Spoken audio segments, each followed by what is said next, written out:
I got the email from my wife's family attorney while on a business trip in Tokyo.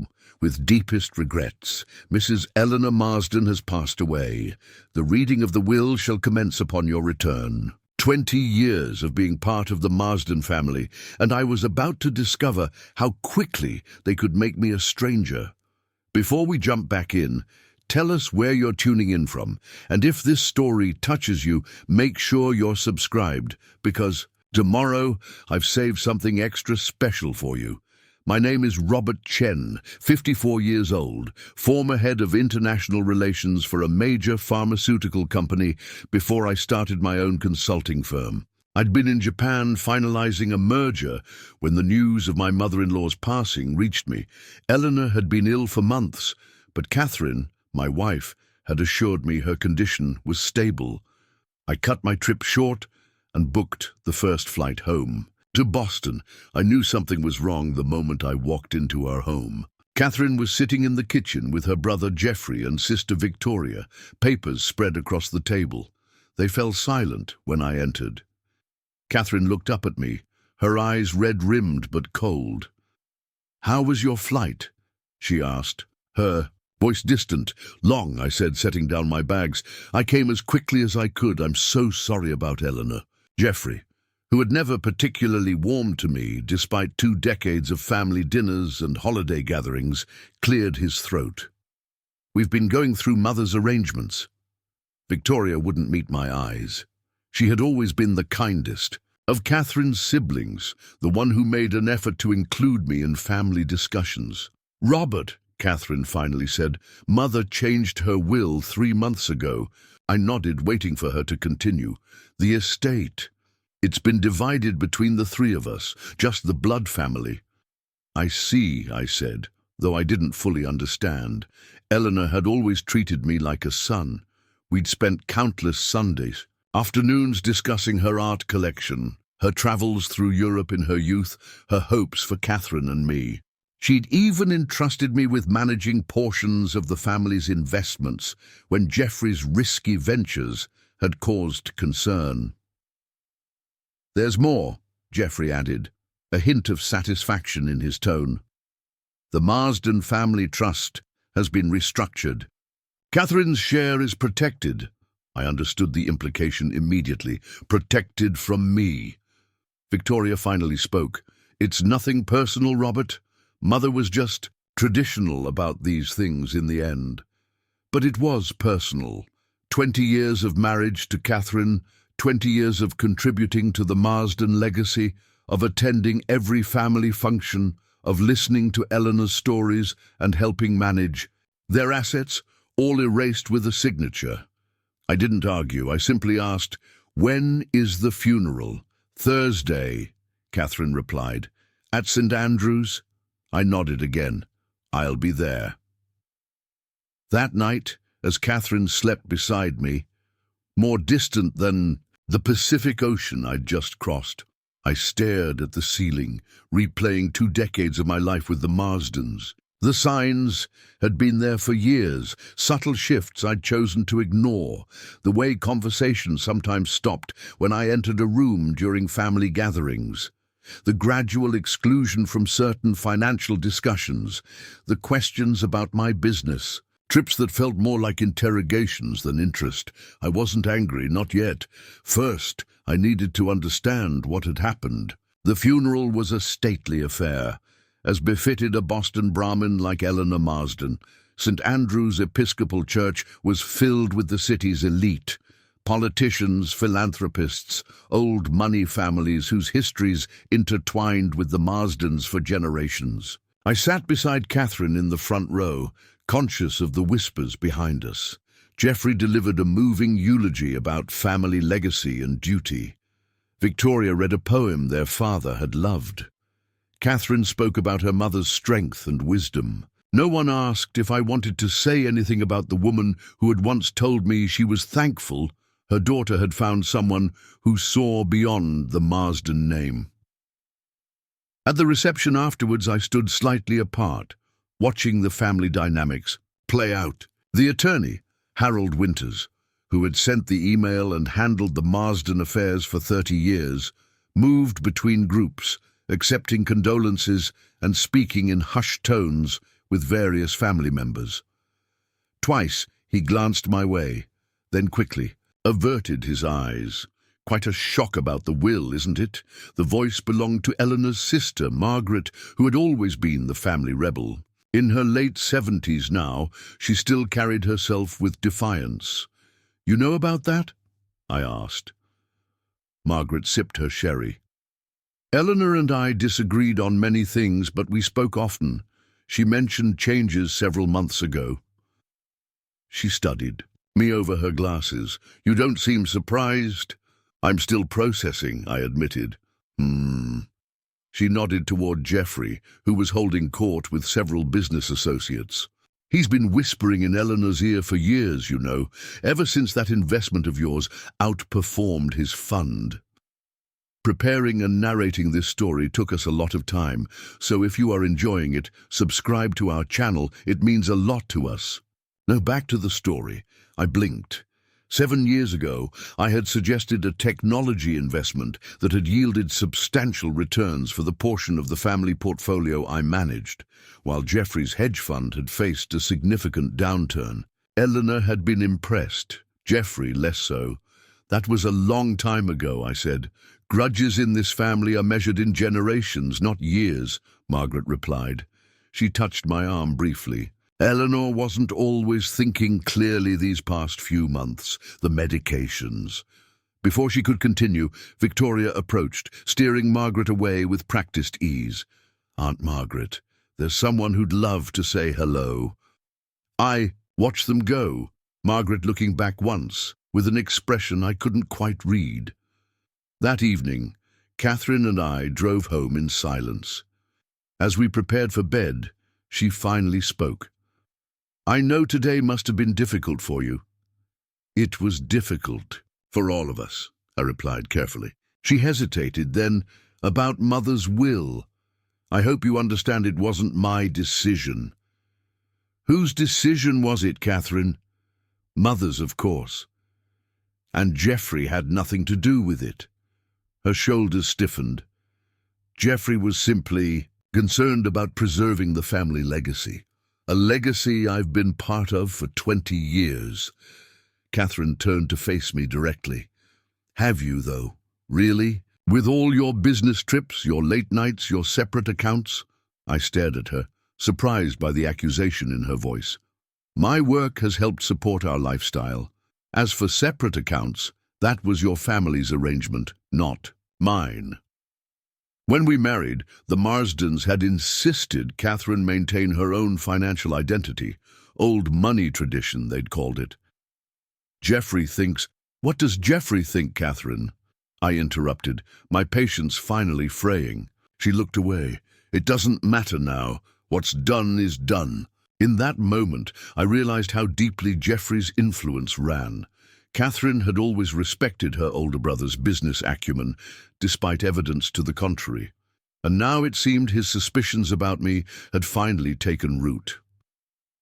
"We should get some sleep," I said, ending the conversation before it became an argument.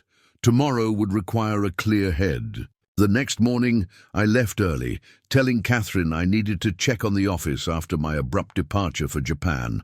Instead, I drove to the law offices of Peterson and Whitman, not the Marsden family attorneys, but a firm I had consulted occasionally for international business matters. James Peterson was available to see me immediately. We had developed a professional friendship over the years, occasionally meeting for golf when our schedules allowed. "Robert," he said, shaking my hand, "I was sorry to hear about Eleanor. How are you holding up?" I explained the situation as dispassionately as possible. The will, the restructured trust, the apparent suspicions.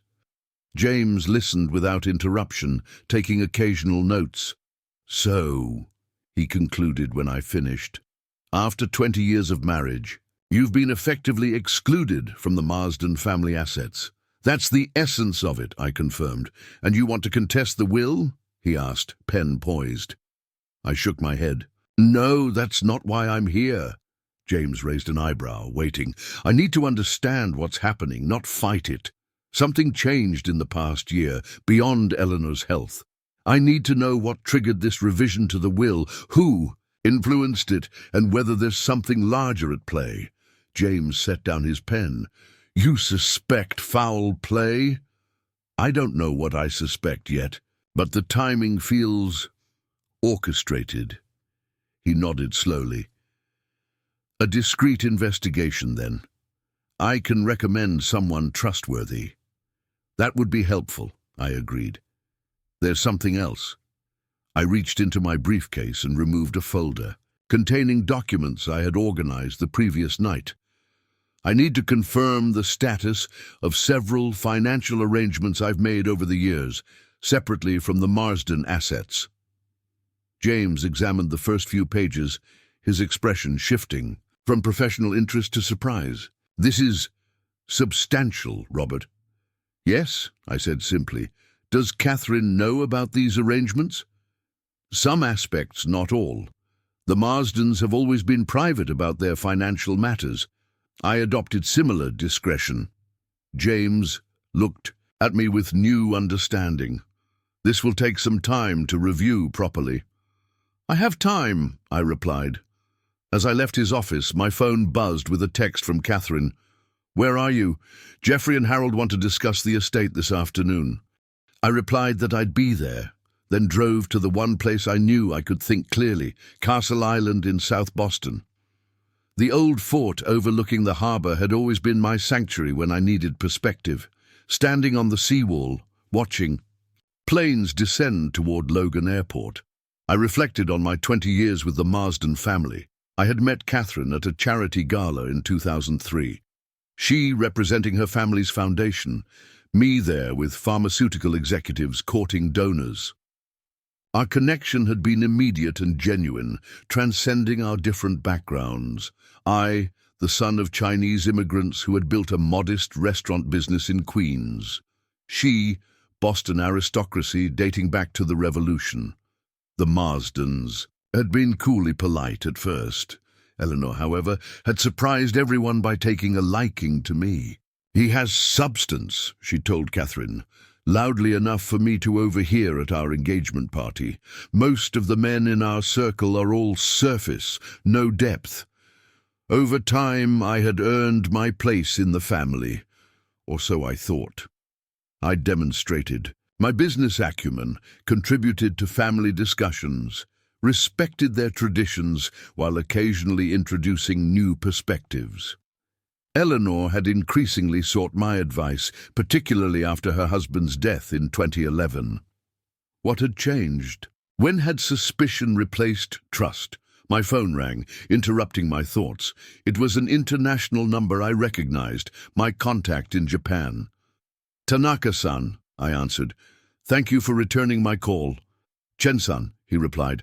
I have the information. You requested about the pharmaceutical partnership. I listened carefully as he detailed findings from inquiries I had initiated before Eleanor's death, concerns about financial irregularities in a venture that Geoffrey had championed through his position on several corporate boards. The pattern is unusual, Tanaka concluded. The funds appear to move through several entities before reaching accounts in the Cayman Islands. And the pharmaceutical company, they're aware. Their compliance department has begun an internal investigation. Very quiet, very discreet. I thanked him and ended the call, pieces falling into place. The timing of Eleanor's will changes aligned with the beginning of this corporate investigation. Had Geoffrey learned of it? Had he manipulated his mother's final decisions to protect himself? The estate discussion that afternoon took place in the Marsden family home in Beacon Hill, a 5-story brownstone filled with antiques and family, portraits dating back centuries. Harold Winters, the attorney, sat at the head of the dining table with Geoffrey beside him. Victoria and Catherine completed the circle, with me somewhat symbolically placed at the foot of the table, opposite Harold. Thank you all for gathering, Harold began, shuffling papers with practiced gravity. As you know, Eleanor was very specific about her wishes. I listened as he detailed the distribution of assets, the house to be maintained as family property with equal access for the three siblings. The art collection divided according to a detailed appendix. Financial assets split three ways, with specific provisions about management. Throughout the reading, I remained silent, observing. Geoffrey occasionally glanced my way, perhaps expecting objection or anger. Victoria studied her hands, discomfort evident in her posture. Catherine maintained perfect composure, her expression unreadable. As for the family trust, Harold continued, Eleanor restructured it to ensure the Marsden legacy remains intact. Each beneficiary's portion is protected against external claims or influence. External meaning me, I said, breaking my silence. Harold cleared his throat. The language in the document refers to non-lineal family members. Could you be specific about when these changes were made? I asked. Harold glanced at Geoffrey. Before answering, approximately 4 months ago, Eleanor was quite insistent about the revisions. Was she? I kept my tone conversational. Even while on heavy medication for pain?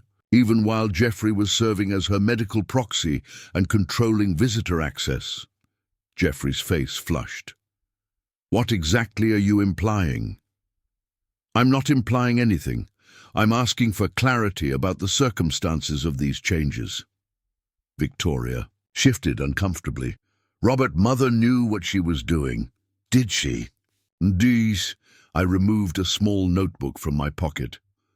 Because according to her medical records, which Margaret shared with me this morning, Eleanor was taking a combination of medications that specifically warned against making major legal or financial decisions due to potential cognitive impairment.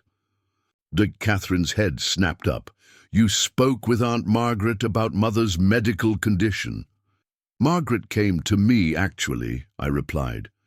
She was concerned about the timing of these changes, especially given certain other developments. Harold Winters interjected. Whatever medications Eleanor might have been taking, I can assure you she was of sound mind when these documents were executed. I'm sure you believed that, Harold, I said, just as I'm sure you weren't aware of the SEC investigation into Geoffrey's involvement with Meridian Pharmaceuticals. The room fell silent. Geoffrey's face drained of colour. What investigation? Victoria asked, looking between Geoffrey and me. A routine compliance matter, Geoffrey dismissed, but his voice lacked conviction. The SEC doesn't conduct routine interviews with board members about fund transfers to offshore accounts, I countered, especially when those transfers coincide with leaked information about drug trial results. Catherine stood abruptly. This has nothing to do with Mother's will. It has everything to do with it, I replied evenly. Because Geoffrey knew the investigation was underway. He knew his financial dealings might become public. And suddenly, Eleanor decides to restructure everything to protect the family legacy, to create financial firewalls between Marsden assets and any potential liability. Geoffrey stood as well, his composure cracking. You have no proof of anything. I don't need proof to ask questions, I said. But the SEC has been building their case for months, and I suspect when they start looking at the timing of Eleanor's will changes and your role in those changes, they'll have plenty of questions too. Harold looked stricken. Geoffrey, if there's any connection between this investigation and Eleanor's estate planning, I need to know immediately. My firm cannot be implicated in— There's no connection, Geoffrey insisted. Robert is trying to manipulate the situation because he's been cut out. I remained calm. I'm not trying to contest the will, Geoffrey. I'm trying to understand whether Eleanor was manipulated in her final months by you. Victoria, always the peacemaker, interjected. Perhaps we should adjourn for today. This is becoming too heated. I agree, Catherine said, not meeting my eyes. Nothing productive will come from these accusations. Harold gathered his papers, visibly distressed. "I'll need to consult with the partners about these developments." He turned to me. "Robert, if you have concrete information relevant to Eleanor's state of mind during the execution of these documents—" "I'll be in touch," I assured him. As everyone prepared to leave, I remained seated. Catherine approached me, her voice low. "What are you doing? Do you realize how this looks?" "How does it look, Catherine?" "Like you're bitter about being excluded, like you feel entitled to my family's money." I studied my wife of 20 years, searching for the woman I'd fallen in love with, the woman who had once valued honesty above appearances, who had stood beside me when her cousins made thinly veiled comments about my background. "Is that what you think of me, after 20 years? Her expression wavered slightly, before hardening again. "I don't know what to think anymore. You've been so distant lately, so secretive about your business dealings." "Catherine," I said quietly, "have you ever considered that my secrecy might have been protecting you?" She frowned. "Protecting me from what?" "From exactly this situation, from being forced to choose between your husband and your brother." I stood and gathered my coat. "I'll see you at home." I left the Marsden house and walked through Boston Common, giving myself time to think. The confrontation had confirmed my suspicions about Geoffrey's involvement in the will changes. What remained unclear was how much Catherine knew, whether she was complicit or simply influenced by her brother's manipulations. My phone rang again. James Peterson. "Robert," he said when I answered, "I've reviewed those documents. Everything appears to be in order, properly structured and legally sound. Quite impressive foresight, actually. Thank you, James. There's one other matter. My investigator friend has some preliminary information about the Marsden family. Finances. It seems there have been significant withdrawals from several family accounts over the past year, authorized by Geoffrey Marsden. How significant? In the millions, routed through a series of shell companies before disappearing offshore. Can you send me the details? They'll be in your secure email within the hour. What's your next move?" I watched a young family crossing the park, a father holding his daughter's hand as she jumped over puddles from the morning's rain. "I need to speak with my wife," I said. When I returned home that evening, the house was quiet. Catherine sat in the living room, a glass of wine in hand, staring at nothing in particular. "You're back," she said, not turning to look at me. "We need to talk, Catherine," she sighed. "If it's about today's meeting—" "It's about the past 20 years, I interrupted gently, "and about what happens next." Something in my tone caught her attention. She set down her wine and finally looked at me. "What does that mean?" I sat across from her. 20 years ago, when we decided to get married, your family had concerns. About me, not just because of my background, but because they feared I might be interested in the Marsden fortune rather than their daughter. "Robert," I held up a hand. "Let me finish, please. To address those concerns, I agreed to certain conditions, the separate finances, the exclusion from certain family holdings. I respected that because I respected your family's desire to protect their legacy." Catherine nodded slowly. "What your family never quite understood, what Geoffrey certainly never understood, is that I came to this marriage with my own plans, my own vision for building something lasting." I removed my phone and opened a document I had prepared that afternoon. "This is a summary of a trust I established 16 years ago, the Robert and Catherine Chen Foundation Trust." Confusion crossed her face. "What foundation?" "We don't have a foundation." "We do," I said quietly. "I established it shortly after your father died, initially funded with my bonuses from the pharmaceutical company, then with returns from my private investments." "How much?" she began, then hesitated. "Currently valued at approximately 38 million, I said. Catherine stared at me in shock. "That's impossible. How could you have—" I made some very good investments over the years. The early stake in that tech company that Geoffrey dismissed, subsequent ventures in renewable energy, medical technology, Asian market expansions that your brother considered too risky. I paused. Plus, I've lived well beneath my means for 2 decades, saving and investing the difference. Why didn't you ever tell me? The initial goal was to surprise you. For our 20th anniversary next year, a foundation in both our names, focused on educational opportunities for first-generation Americans and international healthcare initiatives. I met her eyes.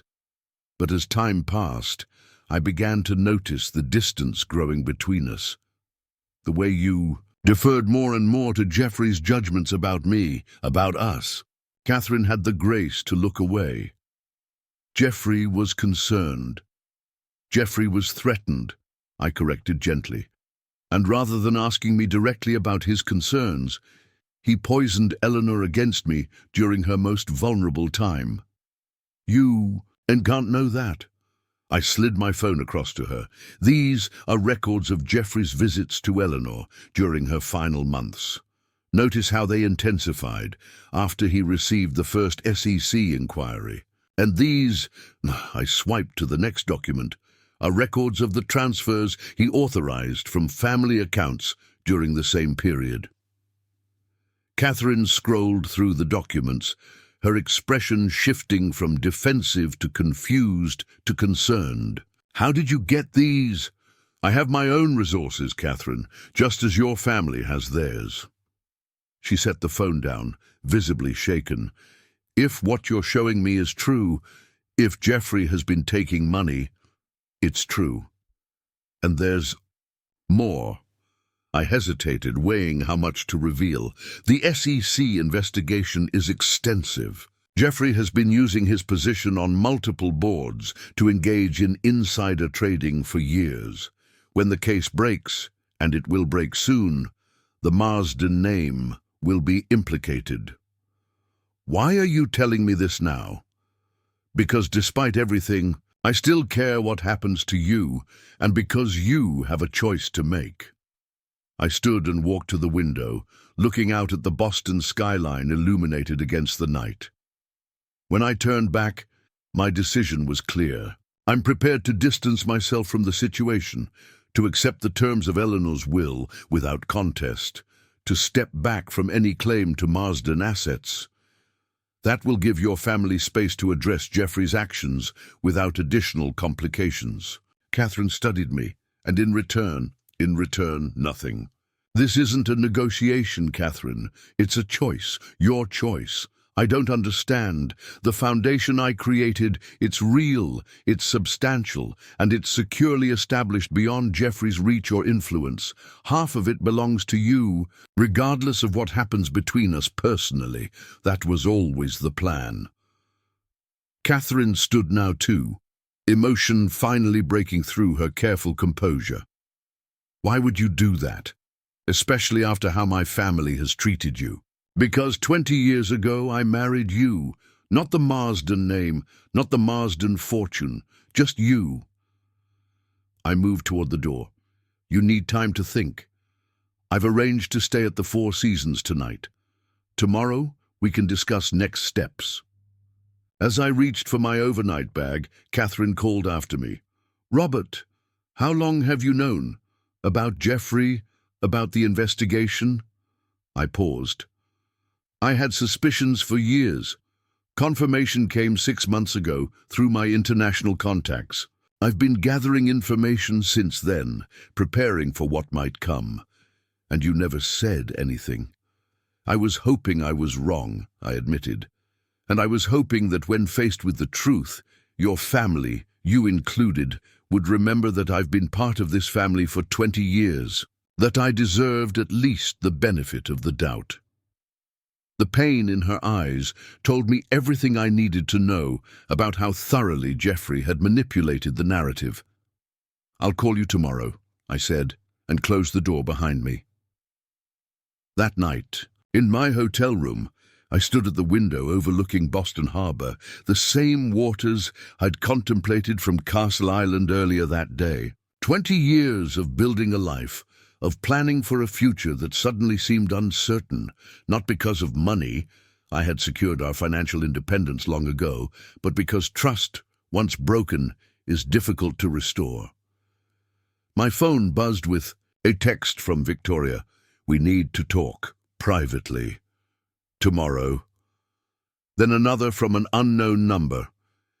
"Mr. Chen, this is Special Agent Marcus from the Securities and Exchange Commission. We would appreciate the opportunity to speak with you regarding certain financial transactions involving Geoffrey Marsden."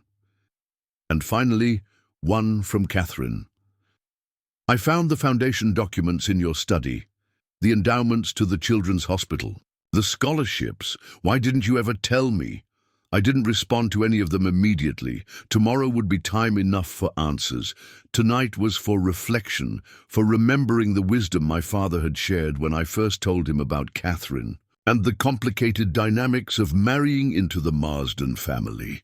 In business and in life," he had said, "always build something of your own, something that can't be taken away when the winds change direction." I had followed his advice, quietly and consistently, for 20 years. The Marsdens had never seen what I was building, a foundation that would outlast all of us, that would transform lives for generations to come. They had been so focused on protecting their legacy from me that they never noticed I was creating one of my own. And now, as Geoffrey's schemes unraveled and the Marsden fortune faced its greatest threat, the trust I had built stood strong and separate, a testament not to wealth or status, but to patience, foresight, and the power of quiet determination. I woke early the next morning, completed my usual workout in the hotel gym, and ordered breakfast to my room. Years in international business had taught me the importance of maintaining routines even in crisis. The discipline provides clarity when emotions threaten to cloud judgment. As I reviewed my emails over coffee, a message from James Peterson appeared. The subject line read simply, "Developments." His investigator had uncovered more about Geoffrey's financial activities.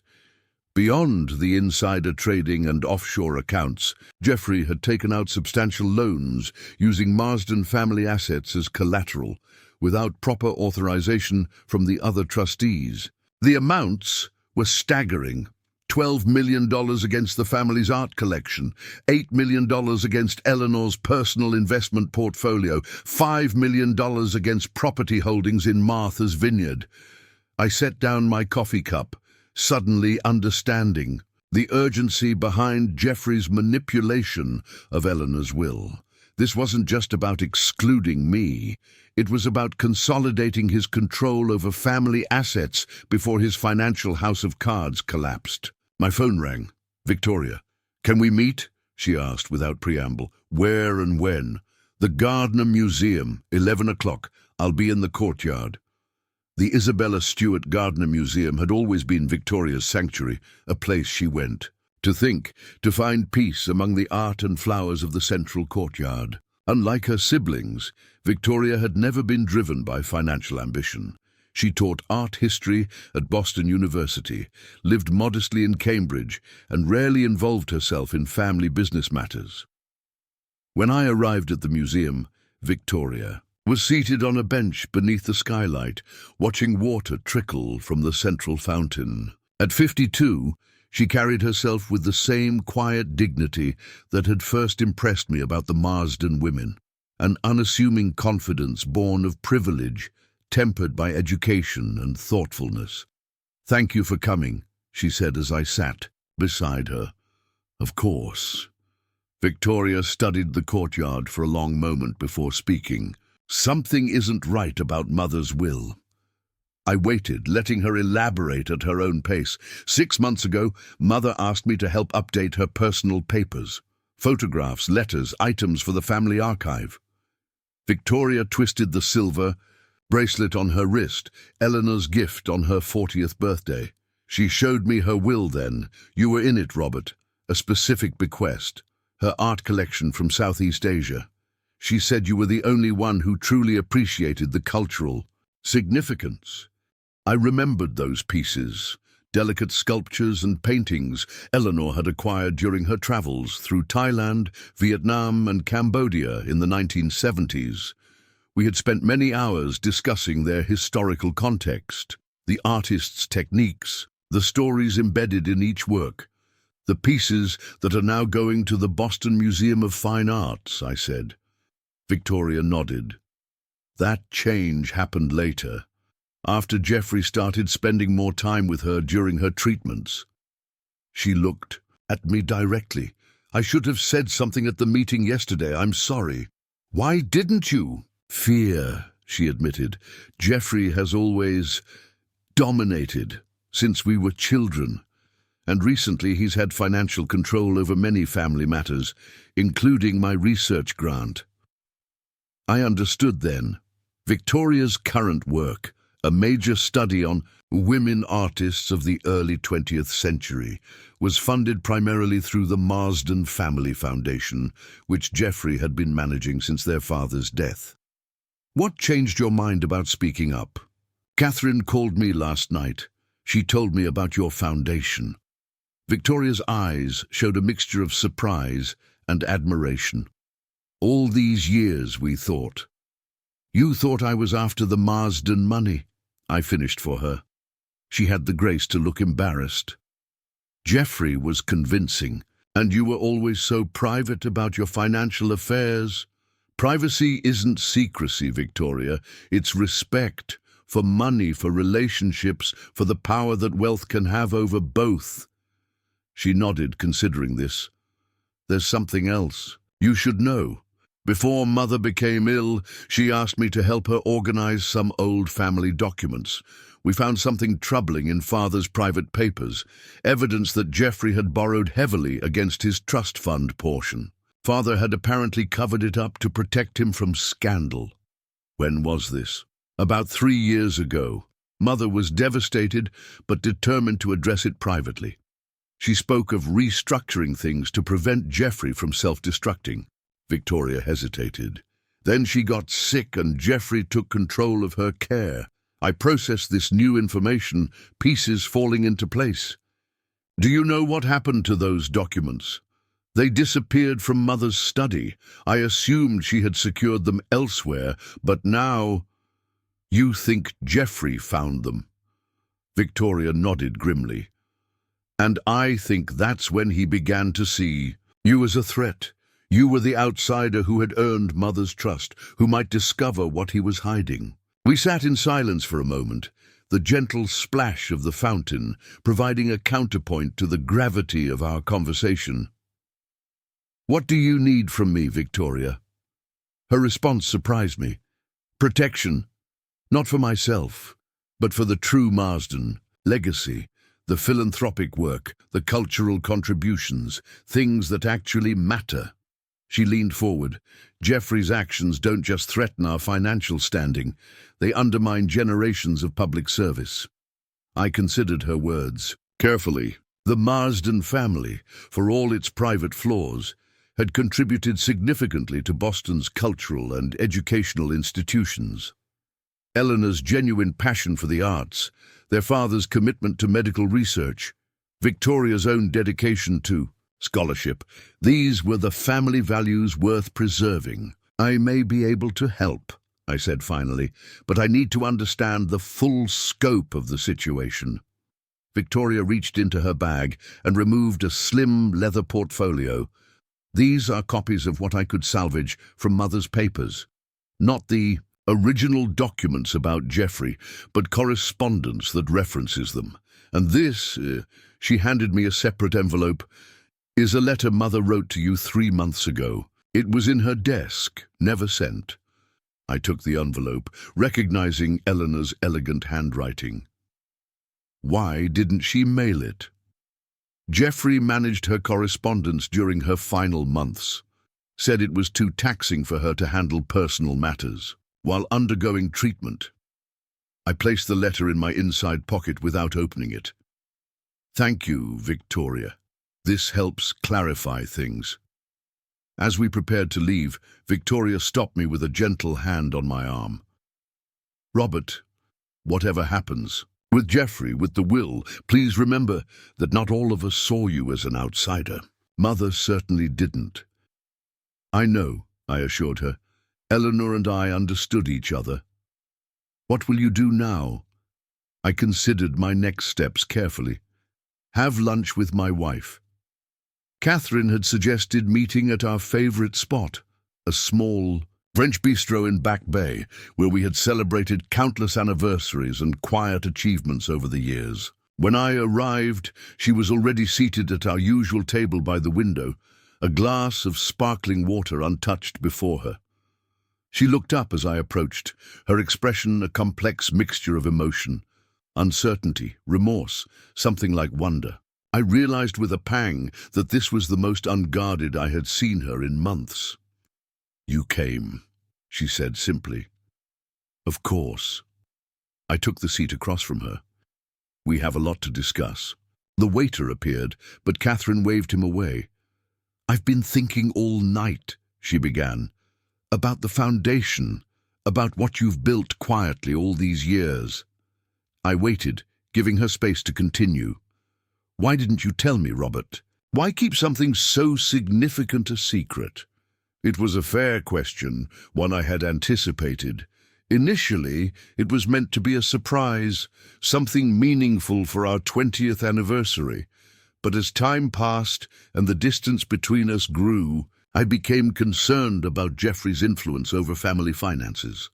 "You didn't trust me," she said, the hurt evident in her voice. "I trusted you, Catherine. I didn't trust the position you were being put in, forced to choose between your husband and your brother, your marriage and your family legacy." She looked down at her hands. "I found the foundation documents in your study last night. The endowments, the scholarships, they're extraordinary, Robert. All these years, while Geoffrey was positioning you as someone trying to access Marsden money, you were the reason for everything I built," I said quietly. "The foundation bears both our names because that was always the intention, to create something meaningful together, something that reflected values we both believed in." Catherine's eyes met mine, searching. "The scholarship program for first-generation college students. That was for your parents, wasn't it?" I nodded. "The Chen Family Scholarship Fund, named in honor of my father and mother, who had worked 7 days a week in their restaurant to send me to college, had been the Foundation's first initiative, currently supporting 64 students across the country. It reflected my deepest belief in education as a transformative force. And the international healthcare grants," she continued. "Those align with my interests in global health that Geoffrey always dismissed as impractical. Because I was listening when you spoke about your passions, Catherine, even when you stopped sharing them with me." She flinched slightly at that truth. I allowed Geoffrey to color my perspective. He was so convincing about his concerns. Your frequent travel, your private business dealings, your separate financial arrangements, all of which were transparent from the beginning of our marriage, I reminded her gently. Your family insisted on separate finances, remember? The Marsden tradition. Catherine nodded, acknowledging this reality.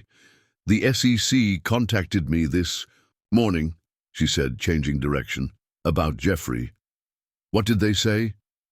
"They wanted to know if I had any knowledge of his financial activities involving offshore accounts and certain pharmaceutical stocks." She looked troubled. "They mentioned potential charges of securities fraud, wire fraud, and money laundering."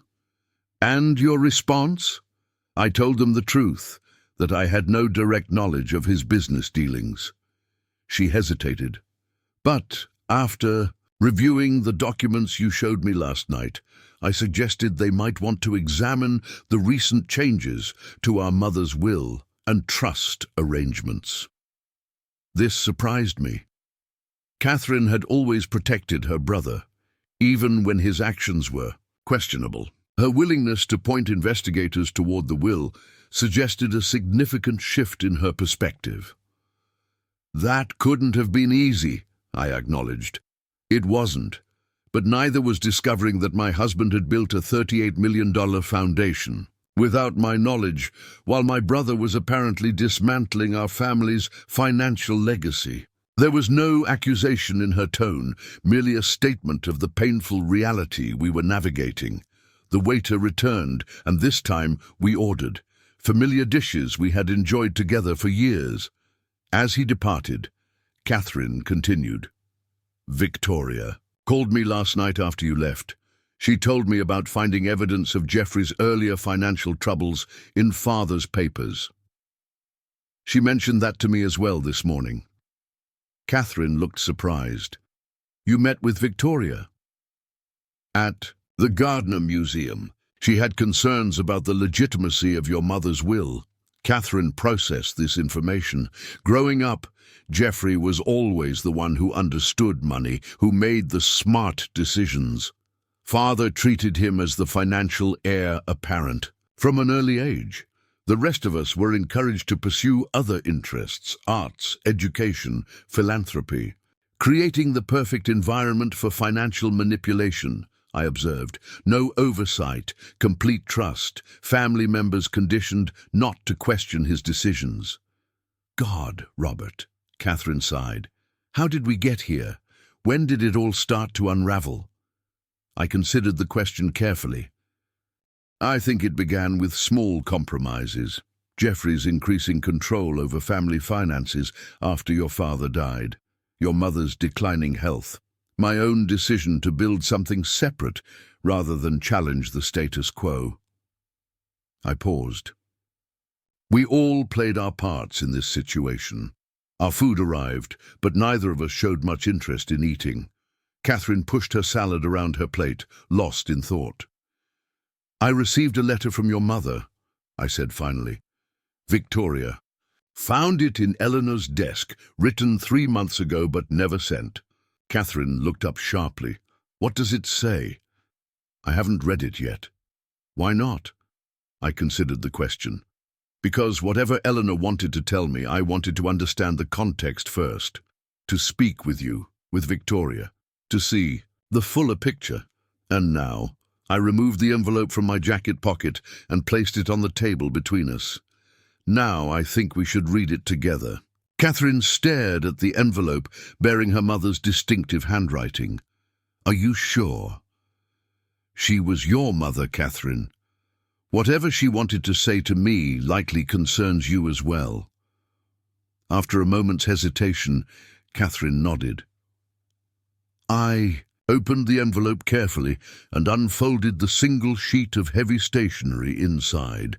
Eleanor's handwriting, though slightly shakier than I remembered, remained elegant and precise.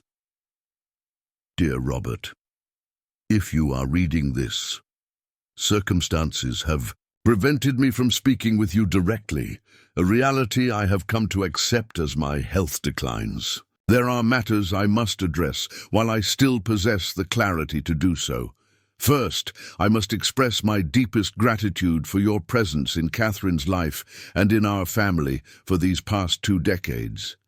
You have brought balance, perspective, and genuine care to relationships that too often prioritized appearances over substance. Second, I must warn you of concerns regarding Geoffrey's financial activities.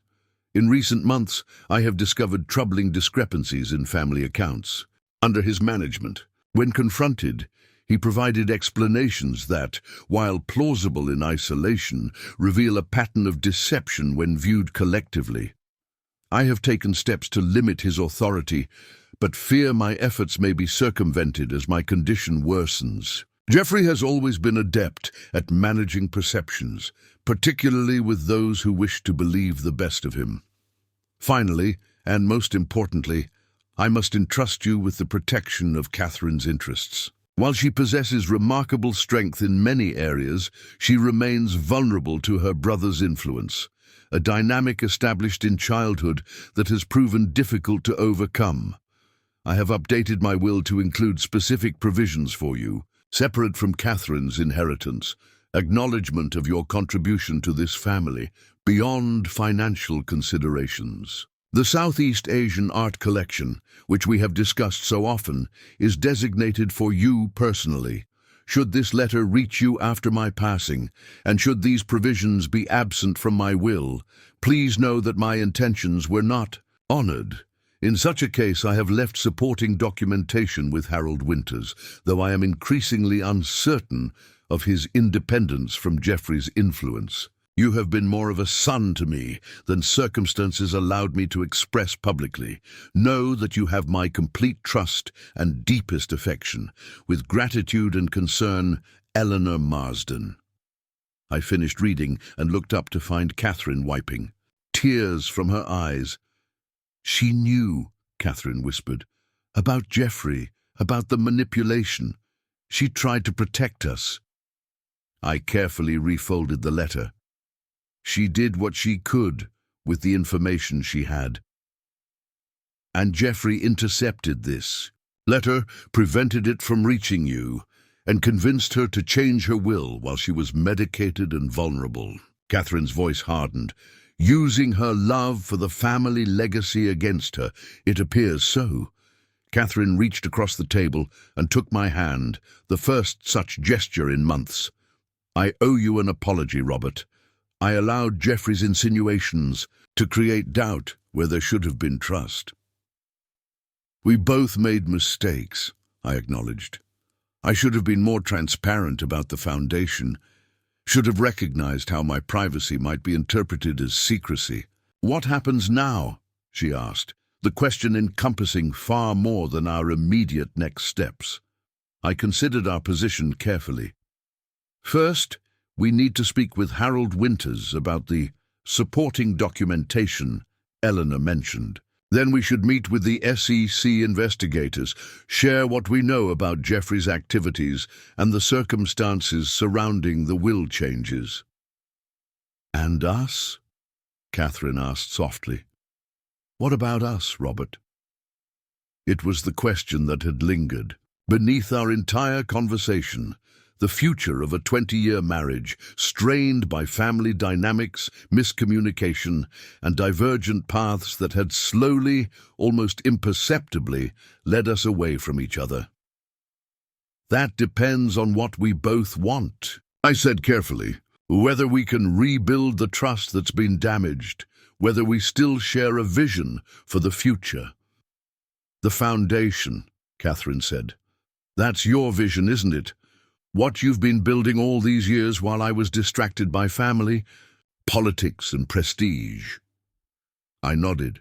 Education, healthcare, opportunity, creating pathways for others instead of just preserving wealth for ourselves. It's what I've always believed in, Catherine. It's why your mother trusted me, I think, because beneath the surface differences, we shared these values. Catherine looked thoughtful. In the documents I found, there was a proposal for expanding the healthcare initiative into rural communities. Globally, it was brilliant, comprehensive, clearly something you've considered deeply. Your global health background was the inspiration, I acknowledged. I always hoped we would lead that initiative together. Our conversation was interrupted by a call from James Peterson. I excused myself to answer. Robert, he said without preamble, the SEC has just issued formal subpoenas to Geoffrey Marsden and the boards of 3 pharmaceutical companies. This is moving faster than anticipated. Understood. Keep me posted. I ended the call and turned back to Catherine. Geoffrey is being formally investigated. Things will become public very soon. Catherine straightened her shoulders, a familiar determination settling over her features, the same strength I had first admired 20 years ago when she single-handedly reorganized a failing charity gala into the social event of the season. Then we need to act quickly, she said, to protect what matters, the foundation, the legitimate Marsden philanthropic legacy, our own future. Our future, I repeated, noting her phrasing.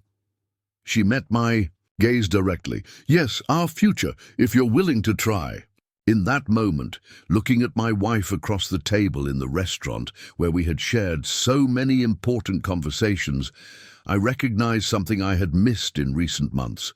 Catherine's capacity for growth, for recognizing hard truths, for choosing integrity over family loyalty when the situation demanded it. "I'm willing," I said simply. As we left the restaurant, Catherine's phone chimed with a text message. She read it and stopped abruptly on the sidewalk. "It's from Geoffrey," she said, her voice tight. "He wants to meet, says it's urgent, about Mother's will. What do you want to do?" Catherine considered for a moment, then replied to the message. "I've told him we'll meet him at Harold Winter's office in 1 hour, with Victoria present as well." "A strategic choice," I observed. "Neutral ground, witnesses, legal presence." "I learned from the best," she said with a small smile. "Those negotiation techniques you've mentioned over the years, I was listening, even when it seemed like I wasn't." As we walked to our car, Catherine took my hand again. "Robert, whatever happens with Geoffrey, with the will, with the Marsden assets, I want you to know that I'm proud of what you've built, the foundation, the impact it's already having. It's extraordinary.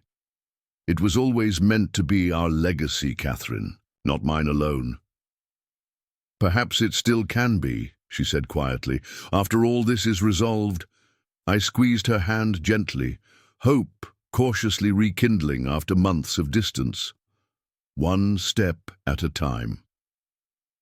As we drove toward the law offices where Geoffrey waited, undoubtedly with his own agenda, his own strategy for self-preservation, I found myself thinking about the true meaning of legacy. The Marsdens had spent generations accumulating wealth and status, carefully protecting their name and position in Boston society. Yet, in the end, what mattered wasn't the family trust, or the Beacon Hill address, or the portraits of ancestors hanging in the hallway. What mattered was what you built that outlasted you. The lives changed, the opportunities created, the values demonstrated through action, rather than merely proclaimed at charity galas. Eleanor had understood this in her final months, had tried to protect it even as illness weakened her resolve. Now it fell to us, to Catherine, to Victoria, to me, to determine what would rise from the ashes of Geoffrey's destruction. Not just financial restitution or legal justice, but a reimagined purpose for resources that had been carefully guarded for generations. The foundation I had built quietly over the years wasn't just a financial structure. It was a blueprint for that future, a bridge between Catherine's heritage and my vision, between preservation and progress. Whether Geoffrey understood it yet or not, his schemes had already failed in the most fundamental way. The true Marsden legacy would continue, not through exclusion and secrecy, but through the very principles he had tried to undermine. As we parked outside Harold Winter's office building, Catherine turned to me. "Ready?" I nodded, thinking of Eleanor's letter in my pocket, her final attempt to protect what she valued most. Ready. The next chapter of our story was about to begin. 3 weeks after our confrontation with Geoffrey, Catherine and I sat in the conference room at James Peterson's law firm. The table before us was covered with documents, financial statements, trust amendments, foundation proposals, and SEC investigation updates. It was a Wednesday afternoon, and rain tapped steadily against the windows, creating a soothing backdrop to our deliberations. "The restructuring of the Marsden family trust is proceeding smoothly," James reported, organizing papers into neat stacks. "With Geoffrey's cooperation, we've identified most of the diverted assets and established a recovery timeline." "How much will ultimately be recovered?" Catherine asked, her reading glasses perched on the edge of her nose as she reviewed the figures. "Approximately $22 million of the $28 million that was misappropriated," James replied. "The remainder was lost in Geoffrey's failed investments or spent on personal expenditures that cannot be recaptured." I nodded, unsurprised. "And the SEC investigation?" "Ongoing," but focused. Geoffrey's cooperation has been noted favorably by investigators. The current trajectory suggests a significant financial penalty and possible suspended sentence rather than incarceration. James handed me another document. This arrived this morning, confirmation that the art collection Eleanor intended for you has been released from probate. I accepted the paper, feeling a bittersweet satisfaction. The Southeast Asian art collection represented something more valuable than its considerable monetary worth. It was tangible evidence of the genuine connection I had shared with Eleanor, a connection that Geoffrey had tried to erase from family history. "What about the foundation merger proposal?" Catherine asked, shifting to the matter that had occupied most of our discussions in recent days. James smiled, evidently pleased with this more positive aspect of our legal proceedings. "The framework has been approved by all necessary parties. The Chen Foundation and the Marsden Family Charitable Trust can begin the formal merger process next month." Catherine reached for my hand across the table, a gesture that had become more frequent as we navigated this complex transition together. "The Chen Marsden Foundation," she said, testing the name aloud, "a new legacy built from both our histories." James excused himself to take a call, leaving us alone with the documentation of our reshaped future. The rain continued its gentle percussion against the windows, a natural counterpoint to the momentous changes unfolding in our lives.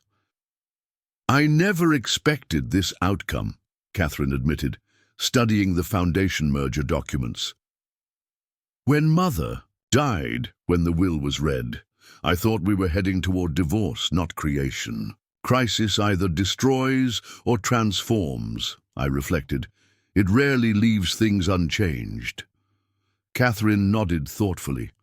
"I've been thinking about transformation lately. How Mother's death and Geoffrey's actions forced us to confront truths we'd been avoiding for years.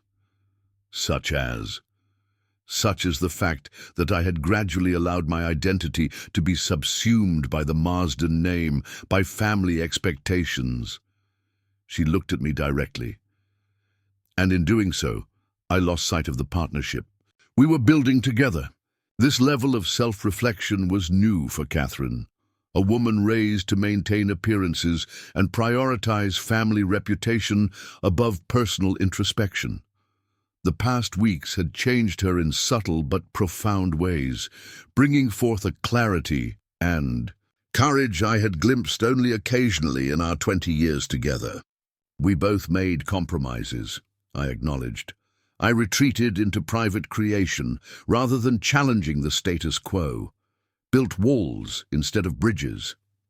Yet what you built," Catherine gestured to the foundation documents, "it's remarkable. Robert, not just the financial value, but the vision, the impact already taking shape." James returned with fresh coffee and an update from his call. "Good news. The court has officially recognized the undue influence claim regarding Eleanor's will. The original version, including your bequest, has been reinstated." "Thank you, James," I said. "That brings welcome closure to that chapter." As we prepared to leave, Catherine gathered the foundation documents with particular care. "I'd like to be more involved in the education initiatives," she said, "particularly the International Scholarship Program." "Of course," I replied, pleased by her engagement. "The program directors would welcome your perspective." Later that afternoon, we drove to Victoria's Cambridge apartment for tea, a new, weekly tradition that had emerged from the family upheaval. Unlike the formal gatherings at the Marsden family home that had often felt performative and tense, these meetings were characterized by genuine conversation and growing warmth. Victoria welcomed us with her usual quiet grace, her academic apartment, filled with books and artifacts from her research travels. The modest space reflected her priorities, knowledge and cultural understanding, rather than display or status. "Geoffrey called this morning," she informed us as she arranged a tray of sandwiches and scones. "He's officially stepping down from his position at Carrington Capital." Catherine nodded, absorbing this latest development. Geoffrey's investment firm had been his primary source of professional identity for 15 years. His resignation represented another significant break with his former life. Did he say what he plans to do next? I asked, accepting a cup of tea. Surprisingly, yes. Victoria settled into her favorite reading chair.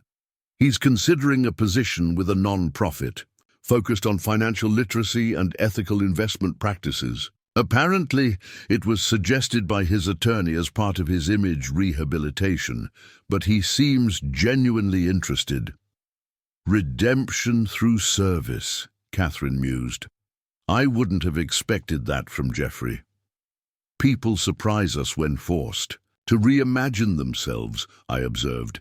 Necessity becomes the catalyst for transformation that comfort never provides. Victoria smiled at this. That sounds like something Mother would have said.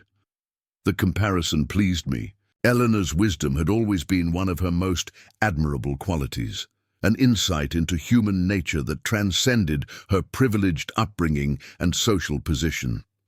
Speaking of Mother, Victoria continued, I've been organizing her personal papers for the family archive. I found something I thought you both should see. She retrieved a leather-bound journal from her desk. This is from about 5 years ago. There's an entry about you, Robert. She opened to a marked page and handed me the journal. Eleanor's distinctive handwriting filled the pages.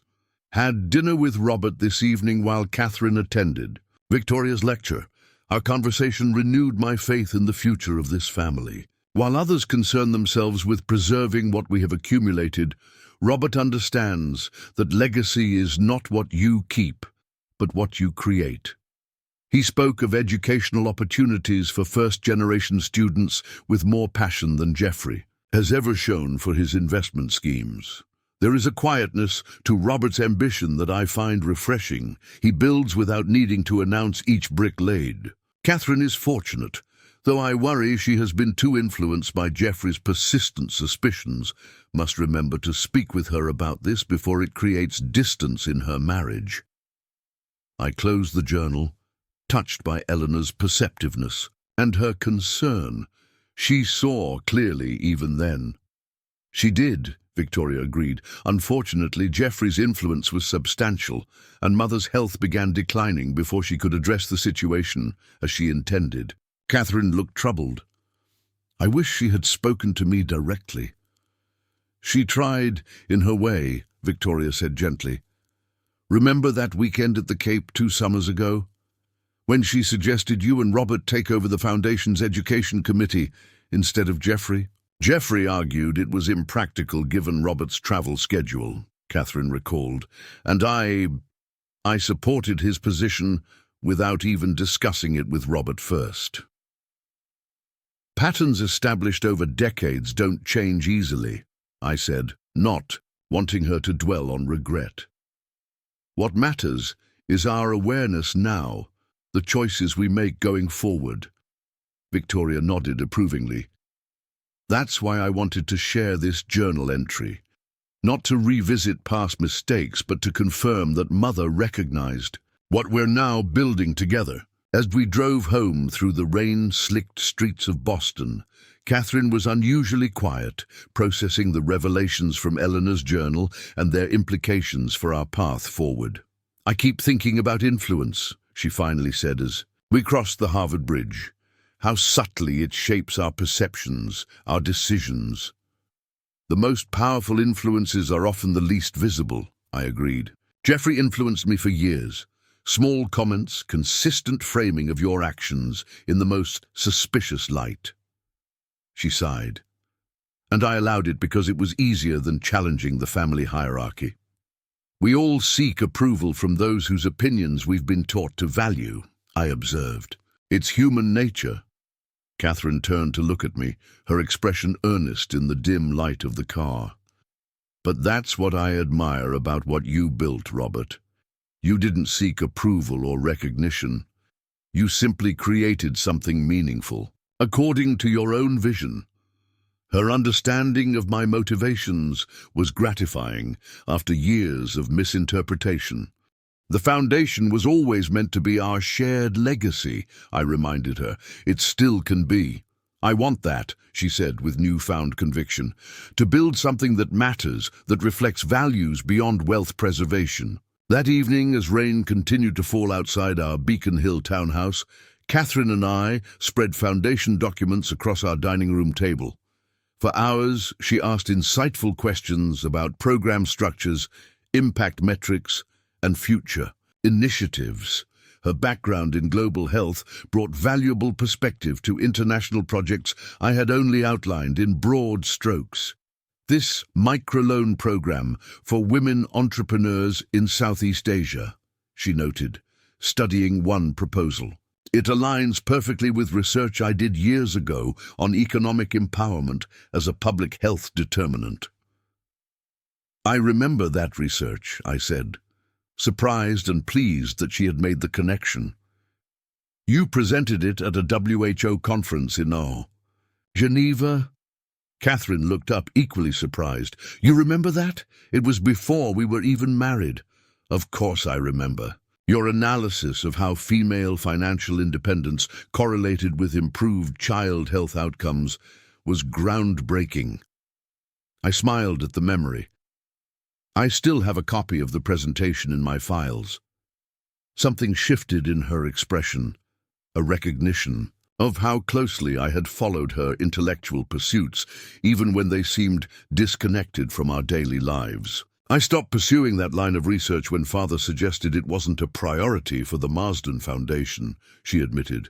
It could be a priority for the Chen Marsden Foundation, I suggested, with your expertise guiding implementation.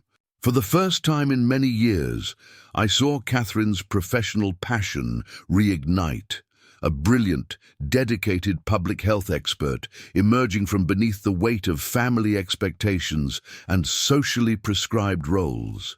I'd need to update my research, connect with former colleagues, possibly even return to fieldwork, she mused, already planning.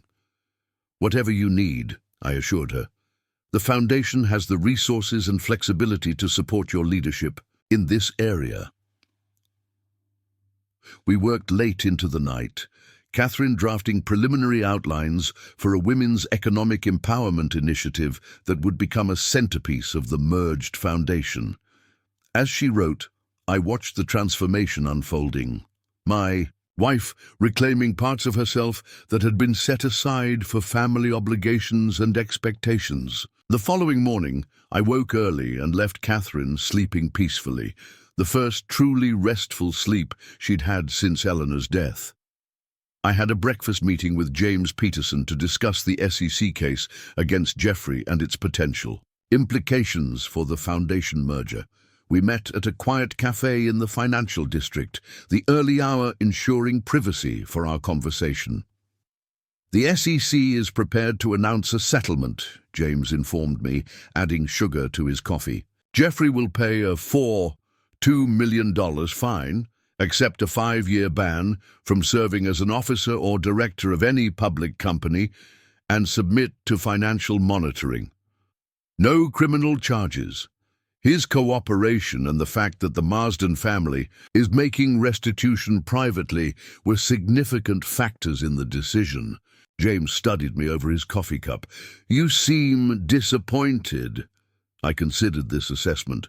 Not disappointed, contemplative, about consequences, accountability, rehabilitation. Geoffrey is paying a substantial price, James noted. His reputation in financial circles is destroyed.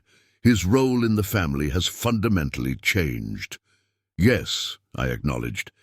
And yet, compared to others who have committed similar financial crimes with less privileged backgrounds, James nodded. Understanding. The system isn't equitable. The wealthy have cushions that others don't, which is why the Foundation's work matters, I said, returning to our primary focus, creating opportunity where cushions don't exist. We turned to discussing the Foundation merger details, the legal structure, governance model, program priorities, and transition timeline. As we wrapped up our meeting, James offered a personal observation. I've known you for 15 years, Robert. Through international negotiations, complex business arrangements, challenging regulatory situations. He paused, choosing his words carefully. I've never seen you approach any matter with the same commitment you've shown to this foundation. It represents something different, I explained. Business success is satisfying, but ultimately transient. This foundation, what it can accomplish for generations to come, that's lasting impact. Catherine seems equally committed now, James observed. The change in her engagement is remarkable. She's reclaiming her own vision, I said, pleased that others were noticing the transformation, bringing her expertise and passion to initiatives she truly believes in. A true partnership, then, building together. As it should have been all along, I acknowledged. When I returned home, I found Catherine in the study, surrounded by research papers and foundation documents. She looked up with excitement. I've been speaking with Dr. Amara Okafor at the WHO, she announced. She's expanded on my earlier research, developed an incredible implementation framework for economic empowerment programs. She's willing to consult on our initiative. That's excellent news, I said, genuinely pleased by her enthusiasm. There's more, Catherine continued, gesturing to her laptop. I've been reviewing the Foundation's current educational programs. The scholarship model for first-generation college students is brilliant, Robert. The support services, the mentorship component, it's comprehensive in a way most programs aren't. It was designed based on what would have helped my parents understand the American university system, I explained. The cultural and informational gaps that financial aid alone doesn't address. Catherine nodded thoughtfully. I'd like to integrate elements of this model into the International Women's Initiative, addressing not just financial needs, but knowledge gaps and social capital deficits. As she outlined her emerging vision, I was struck by how our separate expertise and perspectives were creating something neither of us could have developed alone, a perfect illustration of true partnership. Our conversation was interrupted by a call from Victoria. She sounded anxious, unusual for her typically composed demeanor. Geoffrey is at Mother's house, she said without preamble. He says he needs to retrieve personal items, but he's going through her private study, taking documents. I'm not comfortable confronting him alone. We'll be right there, Catherine assured her, already reaching for her coat. 20 minutes later, we arrived at Eleanor's Beacon Hill residence, the stately home where Catherine and her siblings had grown up, now held in trust for the family's shared use. Victoria met us at the door, relieved by our prompt arrival. He's still in the study, she whispered, taking files, letters, photographs. Catherine strode purposefully through the familiar hallways toward Eleanor's private domain, a book-lined sanctuary where Eleanor had managed family correspondence and personal projects. Geoffrey was indeed there, folders and boxes spread across the mahogany desk as he sorted through decades of family documentation. "What are you doing, Geoffrey?" Catherine asked, her voice level but firm. He looked up momentarily startled, then composed himself. "Personal items, Catherine. Family history that concerns me." "This isn't how we agreed to handle Mother's personal effects," she reminded him. Everything was to be properly archived, with Victoria overseeing the process. Geoffrey's expression hardened. "Some matters are private, between Mother and myself. Nothing in this house is yours alone to claim," Catherine countered. "We made that agreement explicitly when we resolved the will situation." I remained in the doorway, observing the siblings' interaction without intervening. This was their family dynamic to navigate, though I was present if needed. "You don't understand," Geoffrey insisted, a hint of desperation entering his voice. "There are letters here, documents that could be misinterpreted if found by the wrong people." Victoria stepped forward. If you're concerned about something specific, Geoffrey, we can review it together, as a family. For a moment I glimpsed the uncertainty beneath Geoffrey's carefully maintained facade, a man whose identity and position had been fundamentally disrupted, grasping for control in whatever form remained available. "This isn't just about the financial matters we've already addressed, is it?" I asked quietly. "There's something else you're concerned about." Geoffrey's gaze shifted to me, measuring, calculating. "Mother kept records of everything, Robert. Family disputes, indiscretions, compromises, generations of Marsden history that shouldn't be exposed to outside scrutiny." "We're not outside scrutiny," Catherine said, a note of hurt in her voice.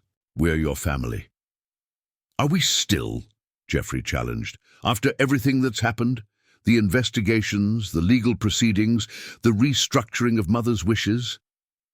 "Yes," Victoria said firmly, perhaps more honestly now than before. This simple affirmation seemed to reach Geoffrey in a way that arguments about property rights and agreements could not. His shoulders relaxed slightly, some of the defensive tension leaving his posture. "There are letters," he admitted, "from father to mother, about me, about expectations I failed to meet, disappointments I represented." He gestured to a stack of correspondence. "I didn't want those becoming part of the family record." The vulnerability of this admission was striking. Geoffrey, who had always projected absolute confidence and authority, acknowledging the parental disappointment that had perhaps driven his desperate efforts to control the family legacy. "Those letters reflect father's limitations, not yours," Catherine said, with unexpected gentleness, "his inability to see value beyond his narrow definitions of success." "They're still part of our family history," Victoria added thoughtfully. "Not to be erased, but perhaps to be understood in proper context." I watched as the siblings negotiated this delicate terrain, the painful personal history that lay beneath the financial machinations and power struggles. This was the deeper work of family healing, beyond legal agreements and asset distributions. "Perhaps," I suggested carefully, "the letters could be reviewed privately by the three of you, with decisions made together about proper archiving and context." Catherine nodded appreciation for this suggestion. "A family matter, addressed as a family." Geoffrey looked between his sisters, then at me, measuring the sincerity of the offer. "You're not interested in seeing evidence of Marsden family dysfunction? I'm interested in supporting Catherine, Victoria, and even you, Geoffrey, in resolving your shared history in a way that allows movement forward," I replied honestly. "The details of your father's opinions are relevant only insofar as they affect that process." Something shifted in Geoffrey's assessment of me, a grudging respect replacing the habitual suspicion. "I misjudged you," he acknowledged. "Not entirely, but significantly." "We all make assessments based on incomplete information," I offered, neither accepting nor rejecting his quasi-apology. The siblings agreed to review the sensitive family correspondence together the following weekend without my presence, a boundary I respected as appropriate. As Catherine and I prepared to leave, Geoffrey approached me separately. "The foundation you built," he said abruptly, "the Chen Foundation, its performance metrics are impressive." "Thank you," I replied, surprised by this professional acknowledgement. "The investment strategy, diversified but with targeted focus on emerging technologies and markets, it's similar to what I recommended to Mother years ago." His expression was complex, a mixture of regret and professional admiration. She chose a more conservative approach, on Harold's advice. "Different risk tolerances, different objectives," I suggested diplomatically. Geoffrey nodded slowly. "Still, what you've built from essentially nothing, it's noteworthy."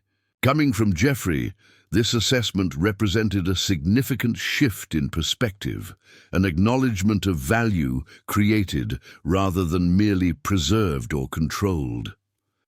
"The merged foundation will benefit from multiple perspectives," I said, extending. an olive branch of sorts, including yours if and when you're ready to contribute constructively. He didn't respond directly, but his expression suggested the possibility remained open, a potential future collaboration that would have seemed impossible just weeks ago.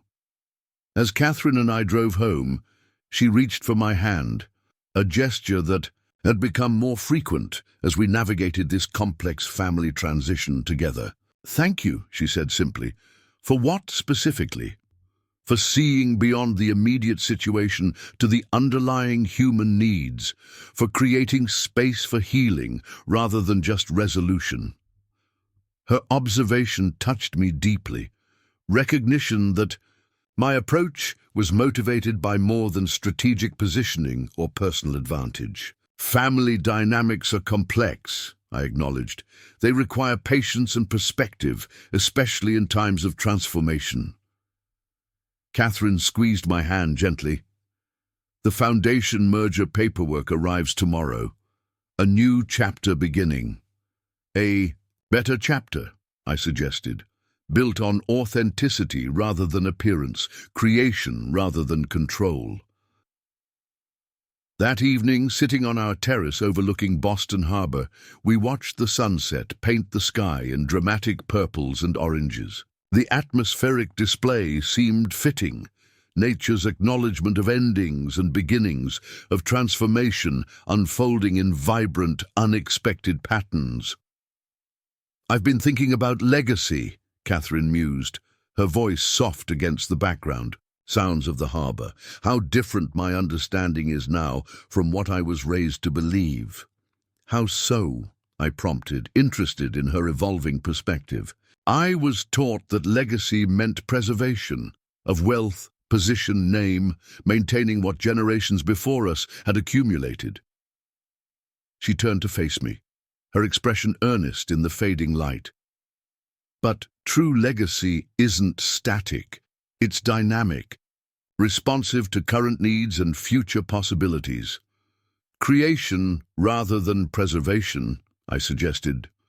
"Exactly. What you've built with the foundation, what we're now building together, that's legacy in its most meaningful form." She gestured toward the harbor, the city beyond. "Impact that continues and evolves, that responds to real human needs rather than simply perpetuating privilege." As darkness settled over the city and lights began to twinkle across the harbor, I reflected on the journey that had brought us to this moment, from the shock of exclusion from Eleanor's will to the creation of something far more valuable than any inheritance. The Marsden family's attempt to protect their legacy from me had inadvertently revealed the limitations of their conception of what legacy truly meant. True legacy wasn't contained in bank accounts or property deeds or even family names. It existed in the lives changed, the opportunities created, the values demonstrated through meaningful action rather than mere accumulation. The trust I had built, both financial and relational, had weathered the storm of suspicion and emerged stronger, more purposeful, more aligned with genuine impact. As Catherine and I discussed plans for the Foundation's official launch, following month, I felt a deep satisfaction that transcended the vindication of being restored to Eleanor's will. The exclusion had been painful, but it had catalyzed a profound transformation in my relationship with Catherine, in the Marsden family dynamics, and in our shared vision for the future. Sometimes, I reflected, the greatest gifts arrive disguised as rejections. The path forward was clearer now than it had been in years, a path of authentic partnership, meaningful impact, and legacy defined not by what we kept, but by what we created together. 1 year after the Chen Marsden Foundation launch, I stood at the edge of a school courtyard in rural Rwanda, watching as young women in crisp uniforms demonstrated the small businesses they had developed through the Economic Empowerment Initiative. The afternoon sun cast a golden glow over the scene, girls confidently explaining their financial projections, mentors offering guidance, local community leaders nodding with approval. Catherine moved among them with natural ease, her professional expertise and genuine interest creating immediate connection, despite cultural and language differences. She knelt beside a teenage girl who was showing her a meticulously kept ledger for a cooperative egg-selling business, asking questions and offering encouragement through our translator. Dr. Amara Okafor joined me at the courtyard's edge, her expression reflecting the satisfaction of seeing theoretical frameworks translated into practical impact. "Your wife has extraordinary rapport with the participants," she observed. "They sense her authentic interest in their success." "Catherine has always connected easily with people when operating from genuine purpose rather than obligation," I replied. "This work engages her deepest values and expertise." "The program structure is remarkable," Dr. Okafor continued. "The integration of financial skills, health education and business development creates a comprehensive approach that addresses interrelated challenges." She glanced at me. "Your influence, I assume?" "A collaborative design," I corrected. "Catherine's global health background, my business experience, your implementation expertise, and most importantly, local leadership input. This trip represented a significant milestone, our first site visit to the flagship program of the Women's Economic Empowerment Initiative Catherine had developed. After months of planning, partnership development, and program design, we were seeing the tangible results of our foundation's approach to creating sustainable impact. Later that evening, we joined local program leaders for dinner at a small restaurant in Kigali. The conversation flowed easily between practical program discussions and broader philosophical explorations of effective development approaches. Catherine was in her element, professionally engaged, intellectually stimulated, personally connected to the work in a way I hadn't seen since the early days of her global health career. As we walked back to our hotel under a star-filled African sky, she linked her arm through mine. "I'd forgotten how this feels," she said softly. "What specifically?" "Purpose aligned with action, theory translated into practice." She gestured back toward the restaurant where we had spent the evening with local leaders. Real relationships built around shared goals rather than social obligation. I understood exactly what she meant.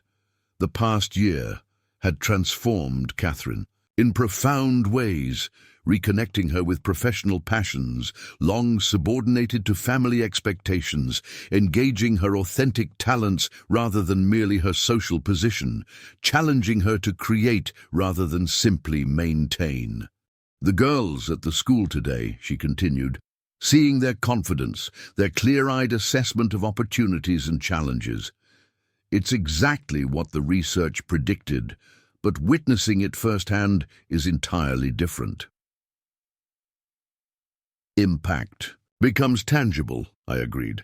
"Numbers and projections transform into faces and stories." Catherine nodded. "I keep thinking about what Mother would say if she could see this, the foundation, the programs, the integration of Marsden resources with your vision for impact. I think she would recognize her own values reflected in a new form," I suggested.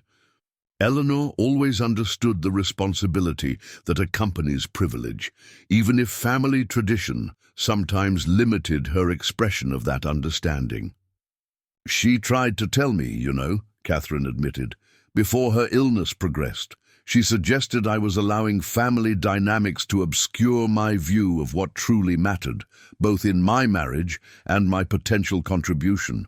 This was new information, another piece of the complex puzzle that had been Eleanor's final months." "What did she say specifically?" "She asked if I was fulfilled by the roles I had accepted. Family representative, social coordinator, passive, trustee." Catherine's voice held a note of retrospective awareness. When I deflected the question, she said something I didn't fully appreciate at the time.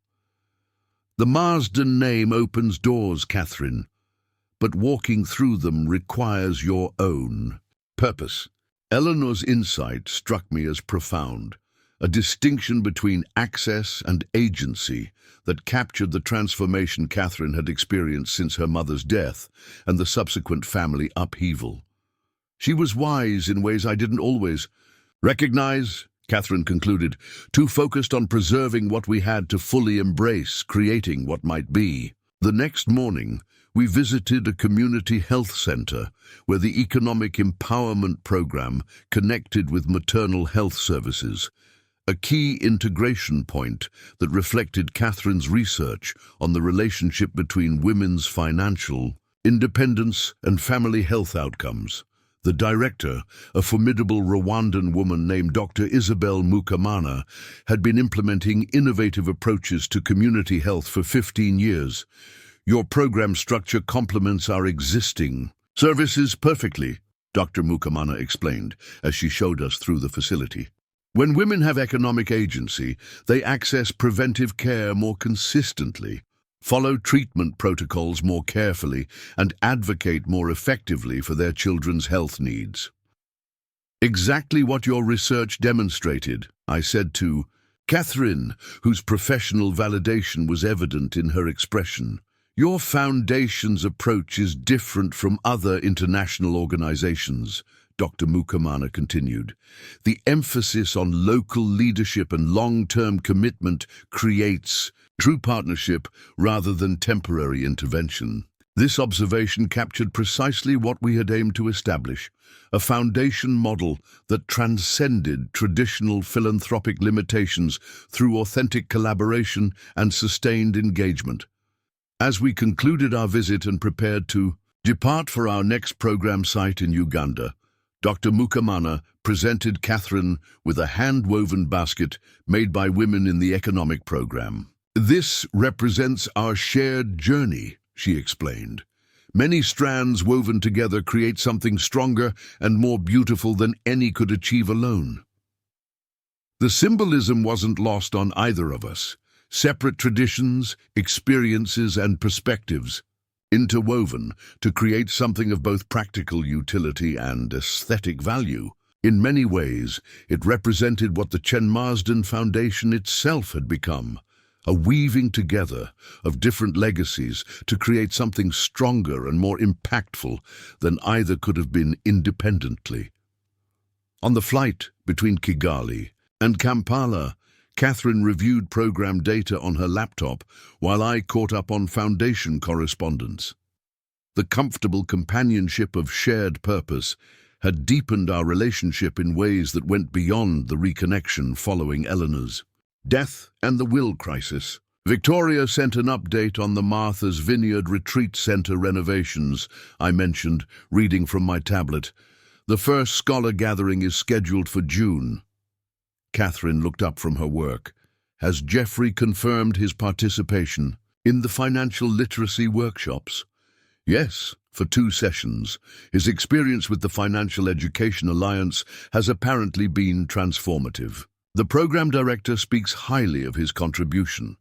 This development had been perhaps the most unexpected outcome of the past year, Geoffrey's gradual reintegration into family initiatives through a role that utilized his financial expertise, while incorporating the hard-earned wisdom of his own expensive mistakes. The man who had once manipulated Eleanor's will to exclude me was now contributing to foundation programs I had envisioned and developed. Redemption is rarely a straight path, Catherine observed, seeming to follow my thoughts. Geoffrey's journey has had significant detours, but the direction seems genuine now. Humility is a powerful teacher, I agreed, especially for those unaccustomed to its lessons.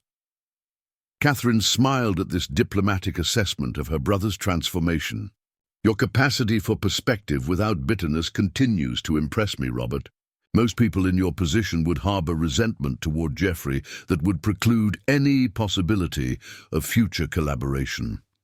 Resentment serves no constructive purpose, I replied simply, especially when we're focused on building something meaningful together. As our flight began its descent into Kampala, Catherine closed her laptop and turned to me fully. "I've been thinking about legacy during this trip, how differently I understand it now compared to a year ago." "How has your understanding changed?" I asked, interested in her perspective. The Marsden concept of legacy was fundamentally static: wealth preserved, position maintained, name protected. She gestured toward the window, where the lights of Kampala were becoming visible in the gathering dusk. But true legacy is dynamic. Impact that evolves, that responds to changing needs and opportunities, that grows through collaboration rather than protection. Her insight echoed my own evolving philosophy of meaningful contribution, a perspective I had developed through years of building the Chen Foundation and now saw flourishing in our merged initiative. "The irony," Catherine continued, "is that Mother understood this at some level. Her letter to you, her attempt to protect your place in the family and the foundation, she recognized the value you brought precisely because it wasn't constrained by traditional Marsden definitions of legacy. The Uganda program visits proved equally inspiring, with distinctive approaches shaped by local leadership and cultural context. In a village outside Kampala, we observed a cooperative farming initiative where women had leveraged microloans to implement sustainable agriculture techniques, significantly increasing both productivity and income while reducing environmental impact. The program coordinator, Sophie Nakato, had integrated traditional knowledge with modern methods to create an approach uniquely suited to local conditions. As she guided us through flourishing fields of vegetables and grains, her pride in this women's accomplishments was evident. Before this program, many struggled to feed their families consistently, she explained. Now they're selling surplus at market, saving for their children's education and teaching neighboring communities. Catherine engaged deeply with the women farmers, her genuine interest and respect establishing immediate connection despite cultural differences. I watched as she knelt beside an elderly participant who was demonstrating an ingenious irrigation technique. The two women communicating through a combination of translated words and universal gestures of shared understanding.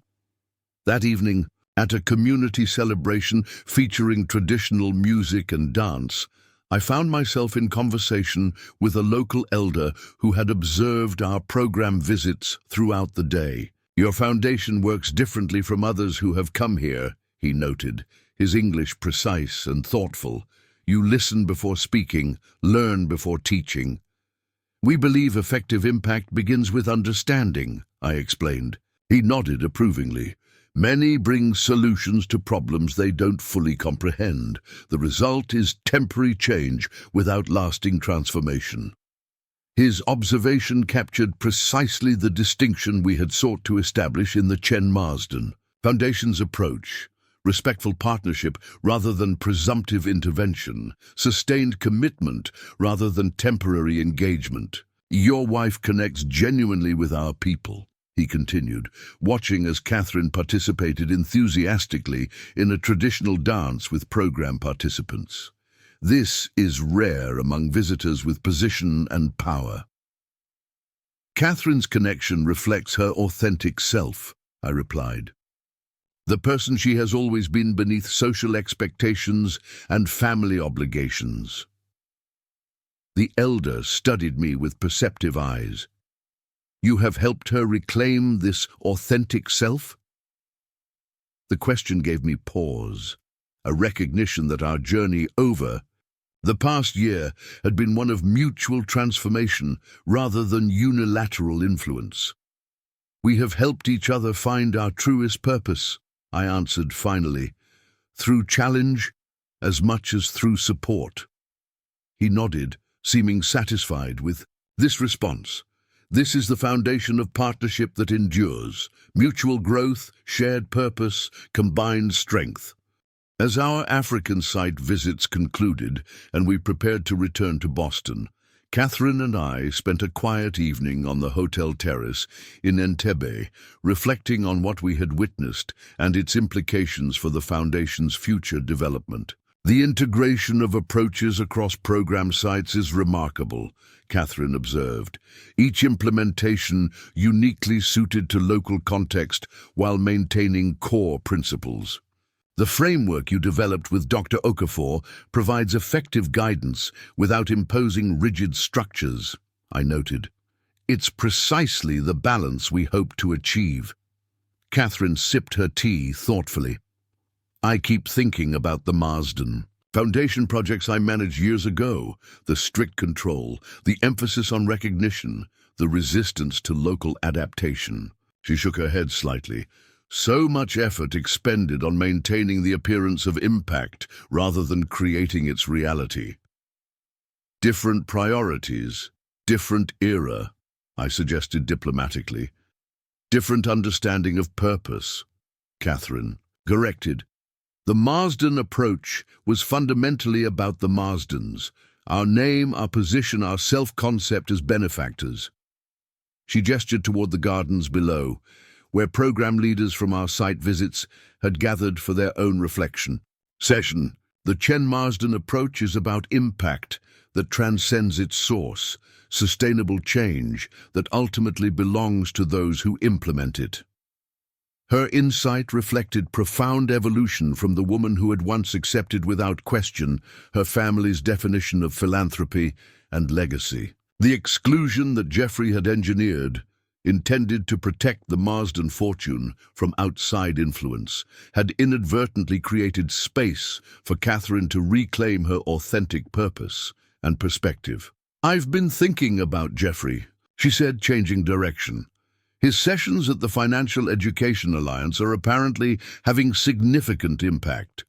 The director mentioned they've expanded his role to include work with veterans transitioning to civilian employment. An unexpected application of his expertise, I observed, but perhaps perfect in its way, Catherine suggested. Geoffrey's understanding of financial mistakes and their consequences comes from direct experience rather than theoretical knowledge. Transformation of failure into wisdom, I agreed. Perhaps the most valuable form of redemption. Upon our return to Boston, we plunged immediately into foundation work, sharing insights from our site visits with the board, adjusting program implementations based on field observations, developing new partnership opportunities that had emerged. During our travels, Victoria had made remarkable progress with the Martha's Vineyard Retreat Center during our absence. What had once been an exclusive family compound now featured reconfigured spaces designed for collaboration, learning, and community building.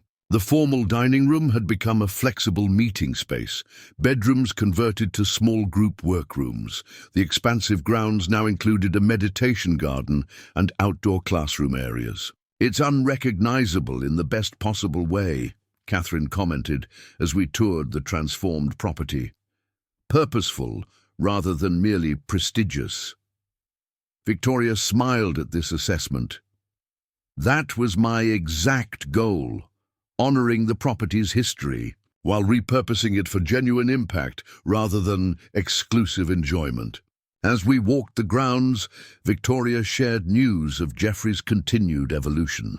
He's been volunteering with a financial literacy program for high school students in South Boston, she reported, apparently quite effective at connecting with young people from challenging backgrounds. His experience with consequence has value, Catherine observed, particularly for those making decisions that could shape their financial futures. The garden path led us to a newly constructed pavilion overlooking the water, a space designed for community gatherings and program celebrations.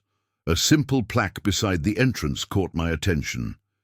Eleanor Marsden Pavilion, where legacy meets possibility. Mother would have loved this, Victoria said softly, noting my interest in the dedication. The family name associated with creation rather than merely preservation. 2 weeks later, we hosted the Foundation's first board retreat at the renovated property. Board members, program directors, and key implementation partners gathered to reflect on the first year's achievements and plan strategic directions for the future. Geoffrey attended in his capacity as a financial education consultant, his participation notably humble compared to his former controlling presence in family matters. During an afternoon breakout session, I found myself working with Geoffrey and two program directors on sustainability models for the education initiatives. His financial expertise remained sharp, but his approach had fundamentally changed. More collaborative, more receptive to alternative perspectives, more focused on impact than control. As the others stepped away for coffee, Geoffrey turned to me with uncharacteristic directness. "I owe you an apology, Robert, a substantive one, not the perfunctory acknowledgement I offered during the legal proceedings." The sincerity in his expression was striking. A man who had once manipulated his mother's will to exclude me, now offering genuine contrition. "I misjudged your intentions from the beginning," he continued. "Interpreted your privacy as secrecy, your independence as threat, your creation as competition. Family dynamics are rarely simple," I observed, neither accepting nor rejecting his apology immediately. "No, but my actions went beyond family dynamics into deliberate manipulation." He met my gaze directly. "What you built with the Chen Foundation and what you're now building with Catherine through the merged initiative, it's extraordinary, genuinely impactful in ways the Marsden approach never achieved. Different purposes, different methods," I suggested diplomatically. Geoffrey shook his head slightly. "Different understanding of legacy altogether. I was protecting what existed. You were creating what could be." He gestured toward the window where Catherine could be seen leading an animated discussion with implementation partners. "Catherine has found her true element through this work, engaged, purposeful, utilizing her genuine gifts rather than merely performing expected roles." His perception surprised me, an insight I wouldn't have expected from the Geoffrey I had known previously. "Catherine has always had these capacities," I noted. "They were simply overshadowed by family expectations and traditions." "Expectations I reinforced," Geoffrey acknowledged, "out of insecurity as much as tradition." He paused, seeming to measure his next words carefully. "Mother saw it, you know, near the end. She told me I had become so focused on protecting the Marsden legacy that I had lost sight of what that legacy was meant to accomplish." This revelation aligned with Eleanor's letter to me, her recognition that preservation without purpose represented a fundamental misunderstanding of meaningful legacy. She would be pleased with the Foundation's evolution, I offered. The integration of preservation and creation, tradition and innovation. Geoffrey nodded thoughtfully. "The irony isn't lost on me, that my attempt to exclude you from the Marsden legacy ultimately created something far more significant than what I was trying to protect." As the retreat concluded and board members departed, Catherine and I remained at the property for an additional day of reflection and planning. We walked along the beach at sunset, the September air carrying the first hints of autumn crispness, the water reflecting spectacular colors as the sun dipped toward the horizon. "I've been thinking about transformation," Catherine said as we paused to watch the changing light. "How crisis often catalyzes growth that comfort never could." "A pattern I've observed repeatedly," I agreed. "In business, in personal development, in societal change. Mother's death and the will situation, it was painful, disruptive, initially felt like pure loss." Catherine turned to face me fully, the setting sun illuminating her features. "Yet it created space for something far more valuable to emerge. Authentic partnership, meaningful purpose, legacy defined by creation rather than mere preservation. Her insight captured precisely the journey we had traveled since that moment in Tokyo, when I had received news of Eleanor's passing and the subsequent exclusion from her will. What had begun as rejection had transformed into profound reconnection with Catherine, with purpose, with a more meaningful understanding of legacy than either of our separate traditions could have provided. The Foundation's first year has exceeded even my most optimistic projections, I noted as we resumed our walk, not just in program implementation, but in the transformation of the Marsden family itself. Victoria leading arts education initiatives, Geoffrey contributing to financial literacy programs, even Aunt Margaret serving as historical advisor for the archive project, Catherine enumerated, each finding authentic ways to contribute beyond traditional family roles. Integration of purpose rather than mere preservation of position, I suggested. Exactly. Catherine squeezed my hand gently. The trust you created, both financial and relational, provided the foundation for something neither of us could have built alone. As darkness settled over the beach and stars began to appear above the water, we made our way back to the house that had once represented exclusive Marsden privilege and now served as a center for collaborative impact. The transformation of this physical space paralleled the deeper changes in our relationship, in the Marsden family dynamics, and in our shared understanding of meaningful legacy.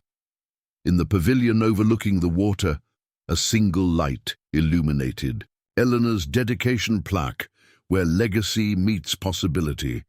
The simple phrase captured the essence of our journey since that email in Tokyo announcing her death and my exclusion from her will. What had been intended as rejection had ultimately created space for authentic connection, for purposeful creation, for legacy defined not by what we kept, but by what we built together. The Chen Marsden Foundation, now entering its second year, with established programs on 3 continents, represented far more than the merger of financial assets or family names. It embodied a fundamental rethinking of legacy itself, not as wealth preserved or position maintained, but as impact that evolved, that responded to human needs, that created opportunity where barriers had existed. "We should head back tomorrow," Catherine said as we made our way up the path toward the house. "The Rwanda program expansion proposal needs finalization, and Victoria wants to discuss the arts education initiative before the donor presentation next week." "The work continues," I agreed, pleased by her engagement and leadership. "The work evolves," she corrected with a smile, "creating rather than merely maintaining." As we reached the house, lights glowing warmly against the gathering darkness, I reflected on the unexpected journey that had brought us to this moment. The Marsden family's attempt to exclude me from their legacy had inadvertently created the conditions for something far more meaningful to emerge, a legacy defined not by exclusion, but by integration, not by protection, but by creation, not by the past, but by possibility. Sometimes I thought as we entered the transformed space that now served a purpose beyond family privilege, the greatest opportunities emerge from what initially appears as rejection. The trust I had quietly built, both financial and relational, had weathered the storm of suspicion and exclusion to become the foundation for something neither Catherine nor I could have created alone. Legacy, properly understood, wasn't something that could be hoarded or protected through legal documents or family politics. It existed in lives changed, in opportunities created, in values demonstrated through meaningful action, rather than mere accumulation or preservation. The Chen Marsden Foundation embodied this understanding, a living legacy that would continue to evolve and impact long after we were gone. As Catherine and I settled on the porch with tea, planning the next days, return to Boston, and the continuing work of the Foundation, I felt a deep satisfaction that transcended vindication or success. The exclusion that had once seemed like ending had become beginning, the catalyst for authentic partnership, meaningful purpose, and legacy defined by creation rather than mere inheritance. 20 years of marriage to Catherine, of navigating. The complex dynamics of the Marsden family had culminated not in the inheritance Geoffrey had tried to prevent, but in something far more valuable. A shared vision of impact that honored both our traditions while creating something entirely new. The trust I had created while the Marsdens focused on protecting their wealth from me had ultimately provided the foundation for transformation that neither family could have achieved alone. Proof that sometimes the most valuable legacy isn't what you receive, but what you build when apparent rejection creates space for authentic creation. Up next, you've got 2 more standout stories right on your screen. If this one hit the mark, you won't want to pass these up. Just click and check them out.